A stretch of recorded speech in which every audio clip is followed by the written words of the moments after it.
네. 예, 우리 지난주일은 우리 임승환 목사님께서 누가복음 말씀을 가지고 나눠주셨고요. 이제 다시 요한일서로 돌아왔습니다. 제가 요한일서 5번 말씀하시는 중에 혹시 오늘 몇 번째인지 기억나세요? 예, 3번째입니다. 네, 오늘 3번째. 그래서 이제 오늘이 지나면 요한일서가 절반이 넘어가게 됩니다. 요한일서 끝나고 이제 다시 구약으로 돌아갑니다. 구약 요나서 말씀을 요한일서 끝나면 이제 4번에 걸쳐서 말씀을 나누려고 제가 기도하고 또 준비하고 있습니다. 여러분들 잘 아시는 말씀이죠? 요나 말씀. 하나님께서 느느웨로 가서 하나님 말씀을 전하라고 그랬는데 이 요나가 반대 방향으로 가잖아요. 다시스 쪽으로 가다가 풍랑을 만나서 바다에 빠져서 또 하나님의 은혜로 이제 그 큰 그 물고기 뱃속으로 들어가서 회개한다는 말씀. 맞나요? 과연 그럴까요? 요나가 뱃속에 들어가서 회개했을까요? 저도 어릴 적부터 이제 기억이 납니다. 제가 어릴 적에는 뭐 지금처럼 이렇게 파워포인트나 이런 게 없어가지고요. 그 우리 선생님께서 주일학교 선생님께서 이렇게 그림을 도화지에다가 그림을 그려다가 이렇게 큰 물고기 그림을 그려서 그걸 가지고 이렇게 이제 그 아이들한테 설명해 주시던 게 아직도 이렇게 기억이 이렇게 새록새록 납니다. 아마 여러분들도 잘 아시고 계시는 말씀일 텐데 또 어떤 부분에 있어서는 우리가 또 잘못 알고 있는 그런 부분들도 좀 있습니다. 그래서 이 말씀을 통해서 우리가 이 요나 말씀을 통해서 우리 또 어떻게 이 말씀 붙들고 또 우리가 살아야 될지 나누는 우리가 생각해보는 그런 시간을 가졌으면 좋겠습니다. 개봉박도 9월 아마 넷째 주부터 이렇게 될 것 같습니다. 저를 위해서 말씀을 잘 준비할 수 있도록 좀 기도해 주시면 감사하겠습니다. 이제 오늘 말씀으로 이렇게 돌아왔습니다. 요한일서로 돌아오겠습니다. 제가 오늘 말씀 제목을 사랑 누가 말했나 이렇게 붙였습니다. 이거 어디서 많이 들어봤는데 또 이렇게 생각 안 하세요? 예, 많이 들어보셨죠? 이거 뭡니까? 이게 노래 제목이에요. 이게 좀 젊은 분들 모르시는 분들도 계신데 이게 80년대 초반인가 그 남궁옥분이라는 가수가 불렀던 노래입니다. 이 남궁옥분 하니까 또 생각나시는 분 없습니까? 우리 성은 다른데 이름이 옥분 똑같지 않습니까? 우리 정홍근 지사님이 이 말씀을 준비하면서 제가 생각이 났습니다. 정홍근 지사님 노래를 잘하시더라고요. 어쩐지. 예, 그렇습니다. 무슨 설교 제목으로 이렇게 노래로 해? 지난번에도 또 노래 제목으로 이렇게 하더니 이렇게 생각하실 수 있는데 제가 오죽하면 이렇게 하겠습니까? 좀 이렇게 기억하시라고 그냥 이렇게 어떻게 끝나면 이게 하루도 못 가, 뭐 일주일은 제가 바라지도 않습니다. 끝남과 동시에 이렇게 잊어버리시니까 좀 이렇게 좀 설교 제목만 기억하면 안 되죠. 설교 말씀도 좀 기억하고 또 그 말씀을 붙들고 또 한 주간 또 이렇게 살아가자. 잊어버리지 않게 하기 위해서 제가 이렇게 노래 제목으로 좀 정해봤습니다. 아마 절대 안 잊어버리실 거예요. 사랑 누가 말했나. 사실 오늘 말씀은 이 노래하고는 별로 관계가 없습니다. 그냥 그 오늘 말씀에 보면 23절에 서로 사랑하라 이 말씀이 나오지 않습니까? 그래서 제가 거기서 이제 모티브를 얻어서 이렇게 좀 설교 제목을 이렇게 잡아봤습니다. 여러분들 그 노래 제목도 그렇고요. 실제로 가요에 보면 그 사랑이라는 말이 굉장히 많이 나오죠. 뭐 사랑이라는 말이 빠지면 노래가 안 되는 것 같아요. 사랑이라는 말이 나오고 또 오늘 말씀에도 보면 이 사랑이라는 말이 나옵니다. 우리가 너무 이 사랑이라는 말을 잘 알고 잘 쓰죠. 저희가 어렸을 때만 해도 이 사랑이라는 말을 잘 못 썼습니다. 저희 부모님이 저희 아버지나 저희 어머니가 저한테 뭐 사랑한다 이런 말 잘 안 해주셨어요. 근데 요즘에는 우리 젊은 그 부모님들 보면 아이들한테 그냥 매일매일 써주기도 하고 쓰기도 하고 사실 저도 이게 잘 못하는 것 같아요. 그렇지만은 좀 그렇습니다. 그래서 그만큼 이 사랑이라는 말에 우리가 익숙하고 잘 아는 말씀이고 또 많이 사용하는 말씀입니다. 그래서 뭐 이 사랑이라는 말을 굳이 사전이나 이런 데를 찾아보지 않더라도 이게 무슨 뜻이다, 무슨 의미다 이걸 너무 잘 알고 있습니다. 막 몸으로 알고 있습니다. 근데 여러분들 막상 사랑이 뭐예요? 라고 이렇게 물어보면 사랑에 대해서 한번 설명해 보세요. 이렇게 얘기하면 어떻습니까? 이게 설명하기가 쉽지 않으실 거예요. 제가 이 말씀을 준비하면서 사랑이 뭐지? 한번 설명해봐. 이제 저한테 이렇게 얘기를 했는데 이거 모르겠더라고요. 제가 사전을 한번 찾아봤습니다. 사전을 찾아보니까 이렇게 돼 있더라고요. 네, 어떤 사람이나 존재를 몹시 아끼고 귀중히 여기는 마음 이렇게 돼 있습니다. 그러니까 사랑이 뭐라고요? 사랑의 정체가 몹시 아끼고 귀중히 여기는 마음. 네, 그러니까 마음이라는 거예요. 감정이라는 거예요. 제가 지난주 중에 그 재밌는 기사를 하나 읽었습니다. 신문 기사를. 이걸 뭐 재미있다라고 얘기를 할 수 있는지 모르겠지만 우리나라 얘기는 아니고요. 그 아랍에미레이트 기사 내용이었습니다. 그 아랍에미레이트의 한 그 부인께서 그 남편한테 이혼을 청구를 했어요. 뭐 이혼을 뭐 많이 하니까 그게 기사가 될 수 있느냐. 근데 이혼을 청구한 이유가 너무 재미있습니다. 이게 저는 아랍 국가니까 무슨 그 남편이 좀 이렇게 부인한테 너무 잘못했나 이렇게 생각을 했는데 이유가 남편이 너무 잘해줘서. 제가 잘못 읽은 줄 알았어요, 맨 처음에. 남편이 잘못해줘서가 아니라 너무 잘해줘서. 그래서 이혼을 신청했다. 내용을 보니까 뭐 남편이 그 아랍 사람들은 안 그럴 것 같은데 그 가사일, 집안일도 잘 도와주고 그 다음에 또 뭐라 그럴까, 이렇게 한 번도 이렇게 소리를 지르고 이렇게 부인한테 막대한 적이 없답니다. 또 부인이 뭐를 해주세요 이렇게 요청을 하면 그에 대해서 한 번도 이렇게 거절을 한 적도 없다고 합니다. 결혼한 지 얼마 안 됐나 봐요. 한 1년 정도 결혼 생활을 하는 동안에 뭐 부부싸움은 물론이고 말싸움 한번 한 적이 없답니다. 근데 부인이 뭐라고, 거기 기사에 뭐라고 되어 있냐, 부인이 남편이 자기한테 막 묻지도 않고 청소도 해주고 또 요리도 해주고 매일매일 선물도 하고 또 그 뭐라 그럴까, 자기가 잘못해도 용서해주는 이러한 극단적인 사랑이 자기는 너무 이 숨이 막힌다. 이런 극단적인 애착이 숨이 막힌다. 그래서 난 이혼해야 되겠다. 네, 그런 내용이었습니다. 제가 기사를 보면서 저희 집사람한테 진짜 미안하더라고요. 저는 뭐 이 정도는 반도 못 해주고 있는데. 네, 아가페 사랑. 자, 그렇다면은 저 여러분들이 사랑에 대해서 너무 잘 알고 있는 그 사랑, 우리 매일매일 한 번 이상 하는 그 사랑이라는 말, 그냥 사전을 찾아보지 않아도 몸으로 알고 있는 이 사랑이라는 말, 저 여러분들이 너무 당연하게 알고 있는 이 사랑이라는 저희들이 알고 있는 이게 전부일까? 이게 진짜 사랑에 대한 전부일까? 이런 생각이 들더라고요. 근데 아까도 말씀드린 것처럼 오늘 말씀에 보면 오늘 말씀에 사랑에 대해서 말씀하고 있습니다. 자, 그러면 성경에서는 오늘 말씀에서 요한일서에서는 사랑에 대해서 뭐라고 말씀하고 있는지, 사랑은 무엇이다, 또 사랑은 누가 누구한테 하는 것이다, 왜 사랑해야 돼, 어떻게 사랑하라고 말씀하고 있는지, 오늘 말씀 이것을 중심으로 해서 말씀을 한번 나눠보도록 하겠습니다. 자, 찾아보니까요, 오늘 말씀 보니까 이 사랑은 크게 세 가지로 볼 수 있는데, 첫 번째로 이 사랑은 아까 그랬잖아요. 사전에서 찾아보니까 사랑은 어떤 마음이나 감정이다라고 말씀드렸는데, 오늘 말씀에서 보면 사랑이라는 것은 마음이나 감정만이 아니다. 또 사랑이라는 것은 이렇게 말로만 하는 게 아니다. 그럼 뭐냐? 사랑이라는 것은 행동으로, 삶으로 해야 되는 것이다 라고 말씀하고 있습니다. 여러분들 하나님 말씀 믿으시죠? 하나님 말씀의 진리 안에 있으시죠? 맞죠? 맞습니까?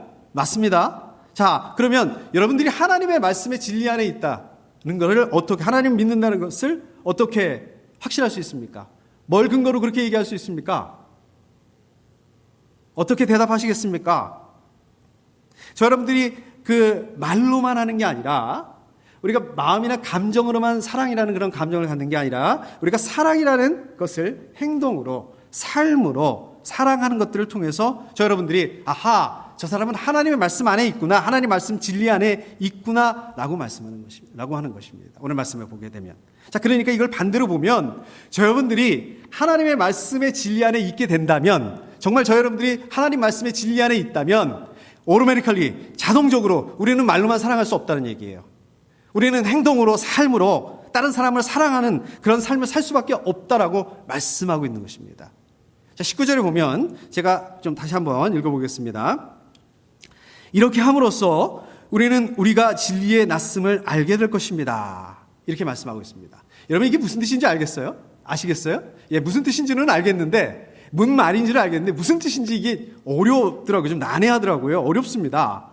자, 이게 시작을 보면 이렇게 함으로써 이렇게 되어 있습니다. 이렇게 함으로써가 이게 어떻게 하는 거를 말하는 건지 딱 잘라서 여기부터 읽으니까 저희가 알 수 없지만 이렇게 함으로써 이거는 바로 앞에 부분 18절 말씀 저희 여러분들이 같이 읽지는 않았지만 18절 말씀하고 연결이 됩니다. 18절 말씀을 보면 말이나 혀로 사랑하지 말고 행동과 진실함으로 사랑합시다 이 말씀입니다.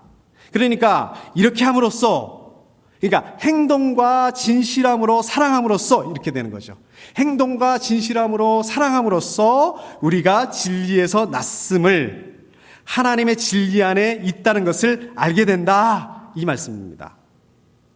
자, 그리고 그러면 말이나 혀로 사랑한다 이 말은 무슨 말일까요? 말이나 혀로 사랑한다 이 말은 실천이 없는 행동이 없는 그런 그 사랑을 말씀하고 있는 것입니다. 반대로 행동과 진실함으로 18절에 행동과 진실함으로 이 말씀은 사랑을 실천으로 하는 거라는 것입니다.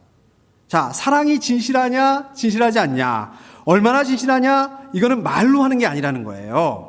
다른 사람에게 어떻게 하느냐 예를 들어서 다른 사람을 정말 사랑한다면 말로만 사랑하는 게 아니라 그 사람을 구체적으로 돕는다든지 그 사람을 위해서 자기가 희생을 한다든지 이런 식으로 어떤 사람들일까요? 예를 들어서 우리 이웃이라든지 우리 교회 식구라든지 이런 그 관계 속에서 나하고 관계없는 사람 얼마든지 사랑할 수 있습니다. 그러나 나하고 관계 있는 그 사람들 그 안에서 행동으로 증명되는 게 이게 비로소 이러한 사랑이 사랑이다라고 말씀하고 있는 것입니다. 제가 여기서 그 아는 목사님이 계세요. 물론 뭐 아는 목사님 많습니다. 그 중에 한 분이 아는 목사님이 계신데요. 그분이 이런 얘기를 하더라고요. 어느 날 그 중학교 동창한테 갑자기 연락이 왔대요. 너네 집에 좀 가야겠다. 이렇게 좀 방문하고 싶다. 이렇게 연락이 왔대요. 근데 이 동창분이 이렇게 별로 이렇게 친하게 지내던 분은 아니었던 것 같고 또 이렇게 크리스찬도 아니었던 것 같아요. 하나님 믿는 분도 아닌 것 같고 다른 주에 이렇게 서 사업을 하시는 분인데 갑자기 연락이 왔더라는 거예요. 너네 집에 와도 되겠느냐? 가도 되겠느냐? 그래서 뭐 그러라고 이렇게 했는 것 같아요. 근데 막상 왔는데 이제 트럭을 끌고 이삿짐을 싸가지고 세 식구가 다 왔더라는 거예요. 그 얘기를 들어보니까 아마 거기서 이제 좀 비즈니스가 좀 잘 안 됐던 것 같습니다. 그래서 좀 집에 그 목사님 집에 있게 좀 해달라고 그렇게 부탁을 했다는 거예요. 근데 제가 알기로 그 목사님 애들이 4명이에요. 그럼 6식구에다가 뭐 또 3식구 합치면 이게 뭐 집이 뭐 그냥 얼마나 바글바글하고 또 그 목사님 입장에서는 또 사모님은 또 얼마나 불편하겠습니까? 애들이 또 얼마나 불편하겠습니까? 그리고 거기다가 내가 뭐 언제까지 있다가 나가겠다 이것도 아니에요. 그냥 언제까지 나가겠다는 그런 보장도 없습니다. 언제까지 나갈 거니까 그때까지만 있게 해달라 이런 것도 아닙니다. 그런데 그 목사님 그러더라고요, 저한테. 우리 교회 이제 교인이 3명 늘었습니다. 이렇게 좋다고 이렇게 얘기를 하더라고요. 제가 이게 제 얘기가 아니니까, 여러분들 얘기가 아니니까, 뭐, 그럴 수 있지? 그런데 이게 막상 내 얘기가 되보십시오. 내 얘기가 되보면, 이게 정말 쉬운 일이 아닙니다. 굉장히 불편한 겁니다. 자, 그런데 오늘 말씀에서, 행동으로, 삶으로 살아가는 게 바로 이겁니다. 사랑이라는 게 바로 이런 거라는 것입니다. 우리가 말로만 한다고 말로만 사랑하는 게 사랑하는 게 아니라는 것입니다. 이 목사님처럼 이렇게 실질적으로 도울 수 있어야 된다. 자기를 희생하는 거예요. 자기가 불편하게 되는 거니까. 이거 얼마나 불편합니까? 자기 희생. 이런 걸 자기 희생이라고 그러잖아요. 이런 자기 희생, 자기가 불편한 거를 감수할 수 있는 이게 진짜 사랑이다 라고 말씀하고 있습니다. 우리가 다른 사람을 이렇게 진짜로 사랑할 수 있을 때 자기가 불편한 거를 감수해가면서 그럼에도 불구하고 다른 사람을 사랑할 수 있을 때 그거를 보고 이 사람 하나님 믿는 거 맞구나. 이 사람 하나님의 진리의 말씀 안에 있는 거 맞구나. 이렇게 그러한 사랑이 이 하나님의 진리 안에 있다는 이 증거가 된다라고 말씀하고 있는 것입니다. 근데 어떤 사람들이요? 이게 멀리 있는 사람들, 한국에 계신 부모님들 물론 중요합니다. 근데 그거 아니고요. 그건 쉽거든요. 왜냐하면 나하고 이해관계가 없기 때문에. 그런데 우리 주변에 있는 사람들은 그렇지 않습니다. 이해관계가 있어요. 어떤 사람 굉장히 사랑하기 얄미운 사람도 있고 어떤 사람 굉장히 미운 사람도 있고 근데 그럼에도 불구하고 우리 주변에 있는 이웃들, 우리 생명생 가족들, 교회 식구들 이 관계 안에서 이 사람들을 행동으로 삶으로 입증할 수 있어야 된다. 사랑한다는 것을 증명할 수 있어야 된다. 이 말씀입니다. 왜 그래야 될까요? 나는 왜 이렇게 참아줘야 될까? 저 얄미운 사람한테. 저 믿게 하는 사람한테 왜 그래야 될까요? 이유가 있습니다. 예수님께서 그렇게 하셨기 때문에 그렇습니다. 예수님께서 저 여러분들을 사랑하셨습니다. 어떻게? 말로만? 아닙니다. 예수님께서 말로만 사랑하신 것이 아니라 십자가에 죽기까지, 죽으시기까지 사랑하셨기 때문에 그렇습니다. 예수님께서 자기 희생을, 그 목사님은 그냥 조금 불편하면 되지만 우리 예수님은 자기의 목숨, 자기 희생을 주시면서, 내어주시면서 이 본보기를 저한테 보여주셨습니다. 여러분들 예수님 믿으시죠? 우리가 예수님을 믿는다는 건 무슨 뜻일까요? 예수님 믿는다는 것은 이론적인 얘기가 아닙니다. 추상적인 얘기가 아닙니다. 이렇게 실질적이고 구체적으로 예수님께서 그렇게 하셨기 때문에 우리도 그렇게 해야 된다는 말씀입니다. 여러분들이 예수님을 믿는다면, 여러분들이 하나님의 말씀을 믿고 우리가 하나님 말씀의 진리 안에 있다면 예수님께서 자기를 희생해가면서 저 여러분들 사랑하셨던 것처럼 우리도 어떻게 해야 된다? 우리도 다른 사람들을 그렇게 사랑해야 된다. 우리가 하나님 믿는다고 그래요. 우리 보면 얼마나 그리스도인들이 많습니까? 그런데 보면은 하나님 믿는다고 하면서 자부하면서 형제자매, 이웃들, 교회 식구들 미워하는 거 이런 거 다 어떻다고요? 이 거짓말이다. 좀 세게 말합니다. 거짓말이다. 아직도 어두운 가운데 있는 것이다. 오늘 말씀은 바로 이 말씀입니다. 제가 아는 목사님 중에, 아는 목사님 얘기를 많이 하네요. 아는 목사님 중에 딸이 둘이 있는 사람이 있습니다. 근데 이 집에서 성경을 외우기로 했대요. 한 주에 하나씩 이렇게 성경을 암송하기로 이렇게 했답니다. 그래서 어느 날 두 딸들이 그냥 방에서 막 이렇게 그 말다툼을 막 이렇게 말싸움을 막 하더래요. 그래서 목사님이, 아빠가 이제 그 두 딸을 불러서 오늘 요번 주에 외우는 요번 주 말씀이 뭐지? 한번 외워볼래? 이랬더니 서로 사랑하는 게 마땅하다. 이런 식으로 이렇게 잘 외우더랍니다. 그리고 또 방에 들어가서, 자기들 방에 들어가서 또 그냥 줄줄 외우더니 또 들어가서 그건 그거고 말씀이고 또 싸우더라는 거예요. 요즘 보면은 우리가 미국에 여기 살고 있지만 한국에 계신 그 유명하신 아주 좋은 목사님들의 그 너무 좋은 설교 말씀을 유튜브나 인터넷이나 언제든지 들을 수 있습니다. 우리가 얼마나 신앙서적이 많이 있습니까? 미국에 또 원어로도 볼 수 있고 또 번역된 그 신앙서적도 볼 수 있고 또 한국의 훌륭한 목사님들이 쓰신 그 신앙서적도 볼 수 있고 또 우리 주변에는 그 하나님 잘 믿는 분들이 얼마나 많습니까? 근데도 보면 뉴스에 보면 날마다 범죄, 날마다 그 자살, 날마다 마약은 왜 이렇게 많이 하는지 모르겠습니다.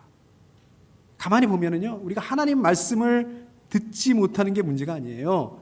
하나님 말씀 듣지만 우리가 하나님 말씀대로 행하지 못하는 거, 하나님 말씀대로 살지 못하는 게 진짜 문제입니다. 여러분들 그 구약의 아모스 8장 11절 말씀에 보면 제가 한번 읽어보겠습니다. 사람들이 배고파 하겠지만 그것은 밥이 없어서 겪는 배고픔이 아니다. 사람들이 목말라 하겠지만 그것은 물이 없어서 겪는 목마름이 아니다. 주의 말씀을 듣지 못하여서 사람이 굶주리고 목말라 할 것이다.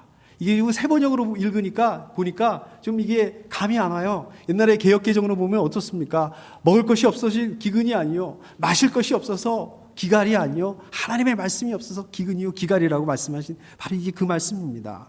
저 여러분들이 하나님을 믿고 하나님을 알고 우리가 하나님 말씀도 잘 알지만 이게 행함이 없다면 하나님의 말씀을, 진리를 왜곡하는 거라고 말씀하고 있는 거예요.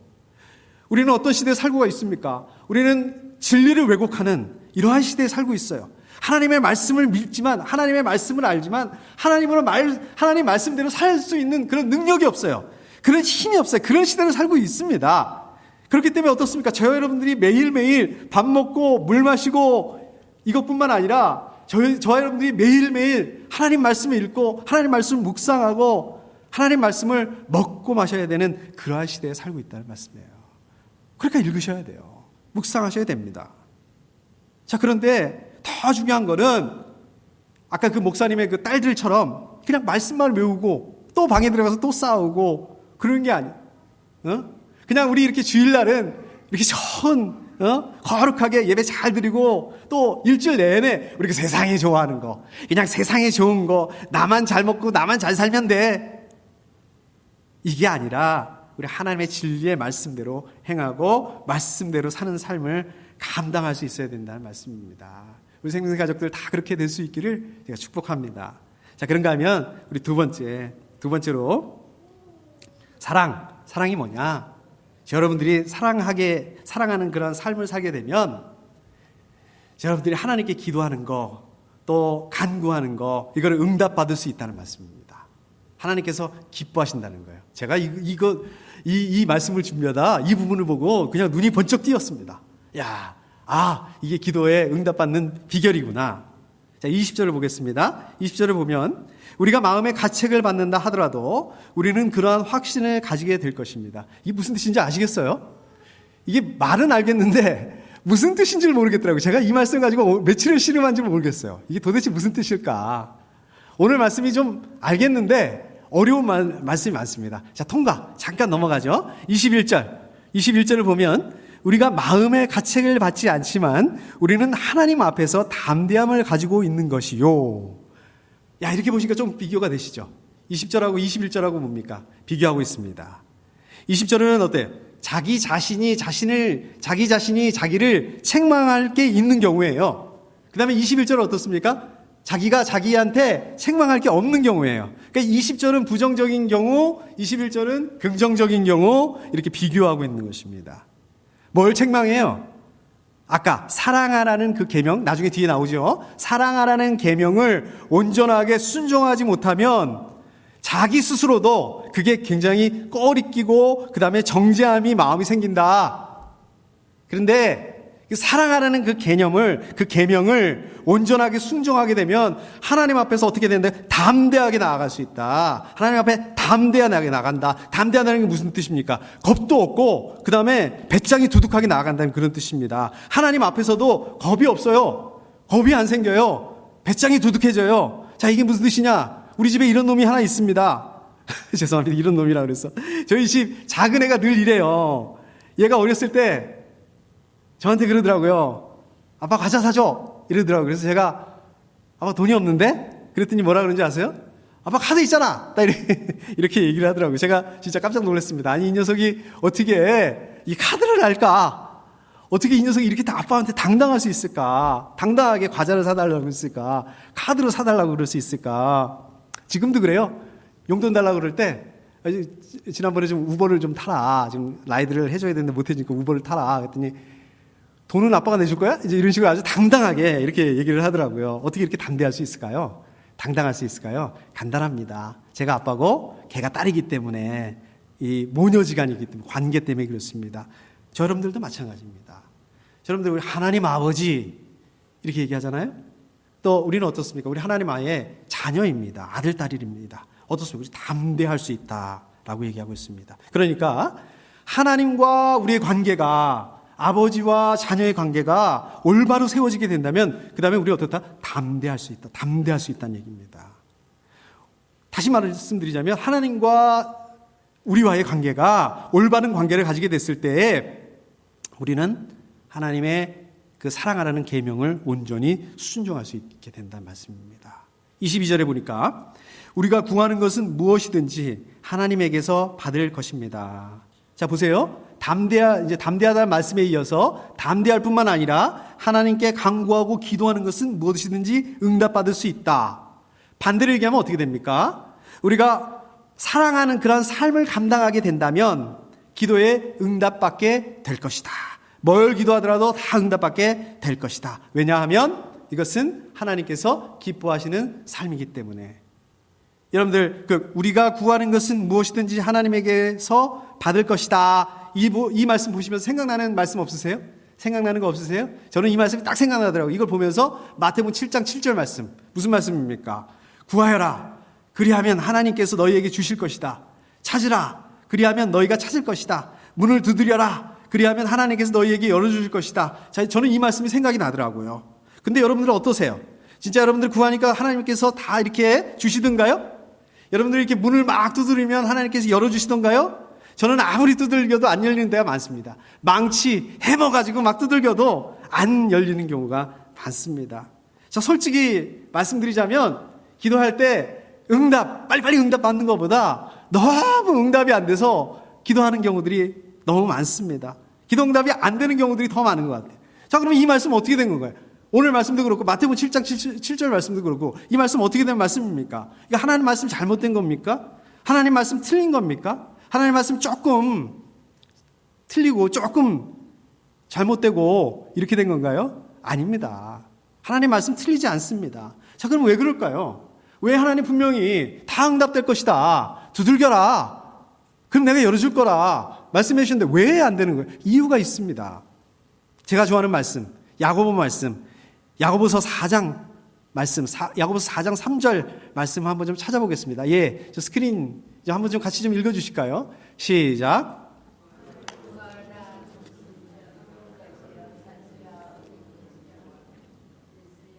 아멘. 예.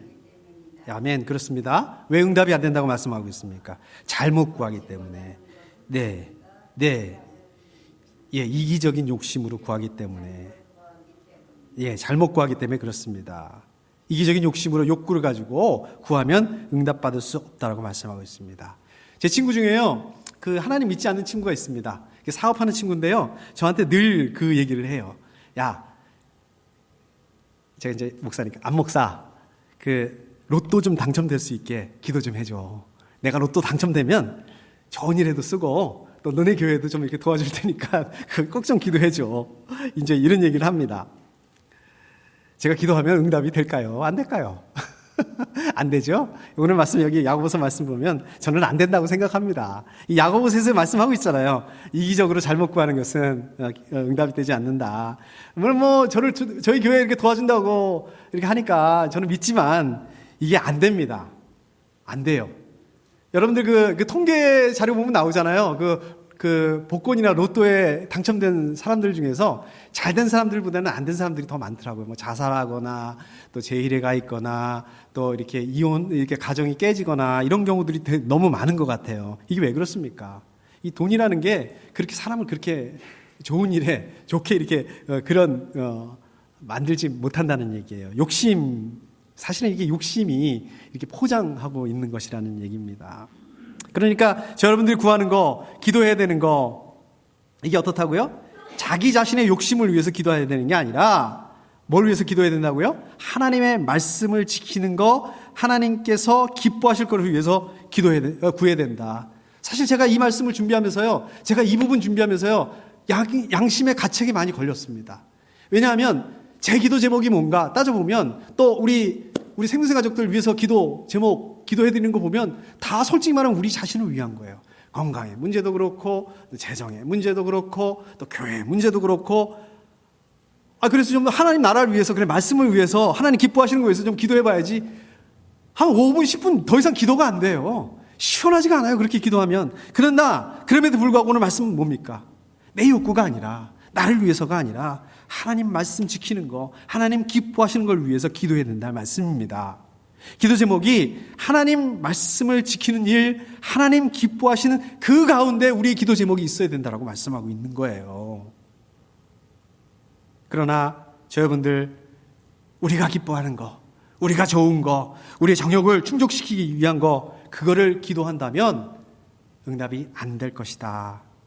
반대로 하나님의 말씀을 지키는 일, 하나님께서 기뻐하는 일을 위해서 기도할 때에, 우리가 그것을 구할 때에 전부 다 응답이 될 거다.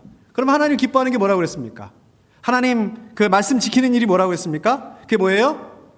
서로 사랑하는 거. 서로 사랑이 잘 안 되잖아요. 그러나 이것을 기도하면 사랑할 수 있게 하실 것이다. 감당하게 하실 것이다. 바로 이 말씀입니다. 자, 마지막 세 번째로, 사랑한다는 건 뭐냐? 서로 사랑한다는 건 뭐냐? 예수 그리스도께서 우리에게 주신 새로운 하나님의 계명이라는 것입니다. 23절 말씀 제가 한번 읽어보겠습니다. 하나님의 계명은 이것이니 곧 그 아들 예수 그리스도의 이름을 믿고 그리스도께서 우리에게 명하신 대로 서로 사랑하라는 것입니다. 새로운 계명이 두 가지입니다. 여기서 말씀 보면 뭡니까? 첫째로는 예수 그리스도의 이름을 믿는 거. 그다음에 또 뭡니까? 그리스도께서 우리에게 명하신 대로 서로 사랑하라는 것입니다. 자, 그러면 여기서 왜 이 말씀을 하고 있을까요? 왜 뜬금없이 갑자기 이 얘기를 하실까요? 왜 그럴까요? 우리가 성경을 말뜻 그대로, 문자 그대로 이해하는 것도 좋지만 성경의 배경, 요한일서가 이게 편지라고 그랬잖아요. 예수님의 제자 요한이 그 하나님의 교회에게 쓴 그런 편지라고 그랬지 않습니까? 그 배경을 이해하는 게 중요하다 말씀드렸어요. 그때 어떤 배경이, 어떤 상황이라고 그랬습니까? 교회 안에 영지주의, 이단, 또 이 거짓 교사들, 거짓 가르침들이 팽배해 있었다. 바로 이 거짓 가르침, 그것을 염두에 두고 하는 말씀입니다. 이 이단들은요, 영지주의자들은 뭐라고 그랬냐면 예수님 하나님의 아들이라고, 예수님 하나님의 아들이 아니다, 이렇게 얘기를 했어요. 예수님은 그리스도가 아니다. 예수님 성육신 하셨다는 거 이건 거짓말이다. 이렇게 가르쳤습니다. 근데 그런 잘못된 신앙하고 구별되는 그런 믿음을 가져야 된다라고 지금 말씀하고 있는 거예요.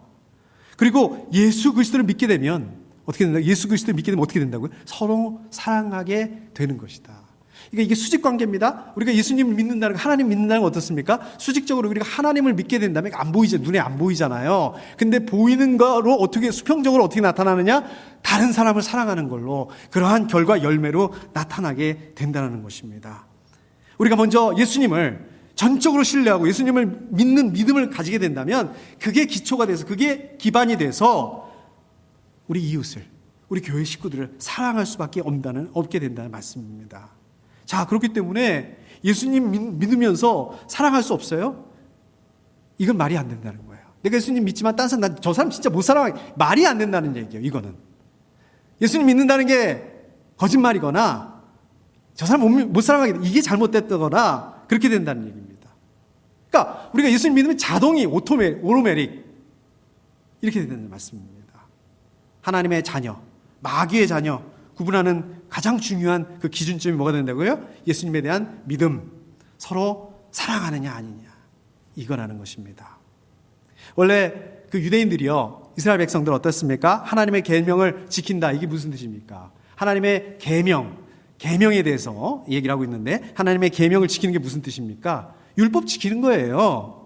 이스라엘 백성들, 유대인들, 율법을 아주 그냥 600 몇 가지로 세부적으로 이렇게 잘라놓고 그 세부 항목을 지켜야지만이 하나님에게 나아갈 수 있다. 그것을 지켜야지만 의롭게 될 수 있다. 이렇게 믿었지 않습니까? 그래서 그것을 벗어나지 않기 위해서 날마다 율법을 연구하고 공부하고 그랬지 않습니까? 율법을 지키면 구원을 얻고 율법을 못 지키면 죄를 짓게 되고 그랬잖아요. 근데 그럼에도 불구하고 어떻습니까? 그 600 몇 가지를 어떻게 지켜요? 못 지킨단 말이에요. 그러니까 나중에는 어떻게 바뀌냐면 율법을 자기한테 적용하는 게 아니라 딴 사람들한테 적용해요. 아우, 저 사람은 저래서 안 되고, 아우, 저 사람은 저래서 죄인이고, 아우, 저 사람은 이렇게 정죄하는, 딴 사람 판단하고 정죄하는데 사용됐다는 얘기입니다. 그러니까 이제 그런 율법이 아니라, 이제 그런 계명이 아니라 새로운 계명으로 대체한다. 내가 새로운 계명을 준다. 그게 뭐라고요? 예수의 이름을 믿고 그 다음에 서로 사랑하는 거. 예수의 이름, 우리 힘으로는 안 됩니다. 우리 힘으로는 구원받을 수 없습니다. 우리 힘으로는 사랑할 수 없습니다. 이거를 알게 하고 새로운 계명을 통해서 예수님의 이름을 통해서 구원을 받게 하는, 구원을 이루셨다는 그 얘기입니다. 구원은 이제 그 율법의 세부 사항을 지키는 것으로 인해서 구원을 얻을 수 있는 것이 아니라, 그거 우리 의지로 되는 게 아니라, 우리 힘으로 되는 게 아니라 이제 그거 포기하고 전적으로 하나님의 의지에 맡겨야 된다. 예수 그리스도의 이름을 믿고 예수 그리스도를 전적으로 의지해야 된다. 예수 그리스도의 이름을 의지해서 하나님 앞으로 나아가는 것, 이게 바로 새로운 계명이다. 예수님을 믿는다는 것은 어떤 얘기입니까? 예수님을 믿는다는 것은 이제는 내 의지, 내 뜻을 포기하고 예수님의 의지를 의지하겠다, 전적으로 의지하겠다는 것입니다. 우리가 그렇게 하게 될 때 자동적으로 오토매틱할리 서로 사랑할 수밖에 없다, 이 말씀입니다. 말씀을 정리해 보도록 하겠습니다. 자, 제가 사랑에 대해서 세 가지로, 오늘 말씀에서 말씀하는 세 가지로 정리를 한번 해봤습니다. 첫째, 뭐라고 그랬습니까? 사랑이라는 것은 그냥 마음이나 감정만이 아니다. 그냥 말로만 하는 것이 아니다. 행동으로 하는 것이다. 삶으로 하는 것이다. 자기 희생이 있어야 된다. 내가 불편한 것을 감수할 수 있어야 된다. 또 이런 사랑을 통해서 여러분들이 하나님의 말씀의 진리의 말씀 안에 있다는 것이 증거가 된다. 표식이다. 표다. 자, 두 번째로 뭐라고요? 여러분들이 이렇게 사랑하는 그런 삶을 신철하게 될 때 우리는 하나님 앞에 담대하게 나아갈 수 있다. 또 여러분들이 기도하는 거, 간구하는 거 응답받을 수 있다. 하나님께서 기뻐하신다. 두 번째였고요. 세 번째 뭐였습니까? 사랑, 서로 사랑하라는 거, 이거는 예수 그리스도께서 우리에게 주신 새로운 계명이다. 이제 율법 아니고 서로 사랑하라는 이 새로운 계명이다. 세 가지로 말씀드렸습니다. 자, 그러면 제일 중요한 거, 어떻게 사랑해야 될까요? 어떻게 사랑해야지 사랑하는 걸까요? 아까 그 기사에서 그 아랍에미레이트 남편처럼 막 일방적으로 사랑하는 거? 뭐가 잘못됐나요? 저는 좀 읽으면서 이게 뭐가 잘못된 걸까? 남편이 뭐가 잘못한 걸까? 뭐가 잘못한 걸까요? 남편이 잘못 없는데 혹시 그 부인이 너무 좀 문제 아닐까요? 저는 이 남편만도 참 못한다라는 생각이 들었어요. 나는 이혼당하겠구나. 이렇게 하면 이런 생각이 들었는데, 아무튼 자격이 없다. 그렇지만 제가 보기에 이 남편의 문제가 있다고 한다면 뭐냐면, 자기 입장에서 일방적으로 부인한테 잘해줬다. 자기 입장에서 사랑했다. 이게 저는 잘못이라고 생각을 합니다. 여러분들 혹시 고양이 키워보셨어요? 고양이를 키우면은요, 이 고양이가요, 가끔 그 쥐를 잡아가지고 그 쥐를 잡아다 놓은대요, 집에다. 그게 무슨 뜻인지 아십니까? 이게 고양이가 주인에 대한 사랑의 표현이래요. 예. 그 쥐가 자기한테 먹이잖아요. 그 먹이를 자기가 잡아다가 주인한테 주는 거예요. 어떻습니까? 우리는 그거는 아니잖아요. 이게 고양이 입장에서 일방적으로 사랑의 표현하는 겁니다. 저도 같은 실수를 해요. 저는 나름대로 저희 집사람을 위해서 뭐 집에서 시간이 나면 설거지도 해주고 이제 그렇게 하려고 합니다. 이게 제 집사람에 대한 그 사랑의 표현이에요. 제가 집사람을 위해서 설거지를 해주면 좀 우리 집사람이 좀 편하지 않을까라는 생각에서 좀 그렇게 합니다. 실제로 그렇습니다. 저는 누군가 저를 위해서 이렇게 섬겨주고 그러면 이렇게 물도 갖다 주시면 너무 고마워요. 이거 진짜 고마운 생각이 듭니다. 근데 이게 사람마다 다 똑같은 거는 아니라는 거예요. 어떤 사람들은 저처럼 이렇게 다른 사람이 이렇게 섬겨줬을 때, 그럴 때 고맙다. 저 사람이 나를 사랑하는구나 이렇게 느끼기도 하는가 하면, 어떤 사람들은 막 좋은 음식, 좋은 레스토랑에서 좋은 음식을 먹을 때 내가 사랑받고 있구나. 또 어떤 사람들은 좋은 그 선물을 받았을 때, 값비싼 선물을 받았을 때 내가 사랑받고 있구나라는 걸 느낀다고 합니다. 저희 집 사람은 간단해요. 제가 저걸 알았습니다. 이 꽃을 좋아합니다. 꽃을 사다 주면 해결이 되는 경우가 많습니다. 예를 들어서 제가 실수를 했다든지, 예를 들어서 제가 잘못했다든지, 예를 들어서 저희 집 사람을 아프게 했다든지 이러면 꽃을 사다 주면 거의 90% 이상 해결이 됩니다. 그래서 어떨 때는 뭐 기념일이나 이럴 때도 저는 무조건 꽃을 사다 줘요. 저희 아이들이 그래요. 제가 이렇게 그 기념일이어서 꽃을 사다 놓으면 저희 아이들이 그래요. 아빠 또 뭐 잘못했어? 엄마한테 잘못했어? 또 이제 이렇게 물어보더라고요. 근데 저는 반대로 선물을 받으면 부담스럽습니다. 굉장히 부담스러워요. 저희 어머니가 어렸을 때부터 기브 앤 테이크, 네가 이만큼 받으면 반드시 그만큼 돌려줘라. 이런 걸 늘 이렇게 배워서 그런지 저는 굉장히 부담스럽습니다. 그러니까 제가 드리고 싶은 말씀은 뭐냐? 우리 사람들은 사랑을 표현할 때 다르다는 거예요. 우리가 사랑을 느끼는 감정이 다를 수 있다는 거예요. 그렇기 때문에 우리가 사랑을 어떻게 표현할 때 그 사람이 뭘 가지고 사랑을 느끼는지 그거를 알고 배려할 수 있어야 된다. 내 입장에서 일방적으로 이게 사랑이야 하고 이렇게 하는 거는 상대방 입장에서는 그게 아닐 수도 있다는 얘기입니다. 오늘 말씀에 보면 어떻다고 했습니까? 말로만 사랑하지 마라 그랬잖아요. 행동과 삶으로 사랑하라고 그랬잖아요. 근데 실제로 어떻습니까? 말로 사랑하는 것도 어려워요. 말로 우리가 따뜻한 말 해주는 것도 사실 쉽지 않습니다. 어떻습니까, 여러분? 쉽지 않아요. 저희 어머니가 그래요. 저희 어머니가 남자가 돼가지고 말이야 좀 입이 무거워야 돼. 남자가 돼서 좋은 것도 너무 좋다고 얘기하면 안 돼. 너무 또 싫은 것도 너무 싫다고 이렇게 해도 안 돼. 근데 그걸 표현하지 않으면 어떻게 하냐고요. 이 얘기를 해야지 압니다. 최소한 저는 그래요.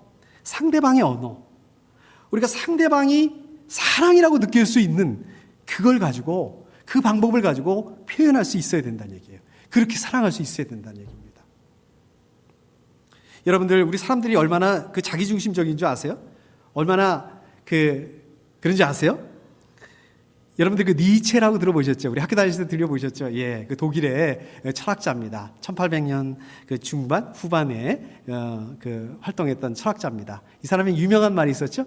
유명한 한 말이 있죠? 니체가 한 말, 신은 죽었다. 예, 말한 사람입니다. 근데 니체가 제가 책을 보니까 이렇게 얘기를 했더라고요. 현대인이 빈민을 돕는 것은 도덕적 우월감 때문이다. 이게 무슨 말이냐면, 우리가 어려운 사람들을 이렇게 도와주잖아요.